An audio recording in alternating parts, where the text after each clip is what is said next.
นี่มันสำคัญอย่ามองนี่เด้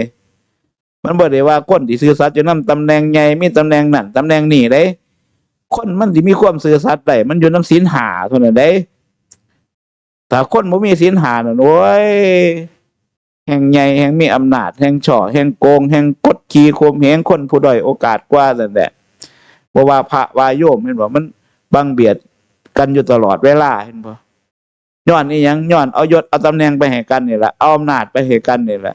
ยุคสมัยโจรมีอำนาจโจรมีปืนเนาะโจรมีกฎหมายในมือมันก็ลำบากสิล่ะพิจารณาเบิ่งบ่เฮาเจ้าข่อยจะมาอยู่ซัมบ่เฮานี่ล่ะภาวนาไปเบิ่งกายเบิ่งจิตเจ้าของไปภาวนาพุทโธไปปฏิบัติธรรมไป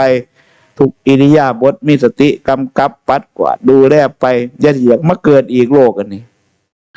โลกมาเกิดมันก็เป็นอยู่คือเก่าเป็นอยู่คือค่อยเป็นอยู่คู่มือนี่ล่ะการยื้อแย่งแข่งขันกันการเบียดเสียดการกดขี่ข่มเหงการข้อลักชันปล้นสะดมการเอารัดเอาเปรียบกันมันเป็นอยู่จังซี่โลกเป็นอยู่จังซี่บ่ว่าแต่ผู้คนอยู่ในเมืองเจริญสังคมเด้แม้แต่สัตว์ป่าก็ยังแย่งกันเป็นใหญ่เห็นบ่มันมีเจ้าป่ามีเจ้าฝูงผู้ใดมีบริวารหลายก็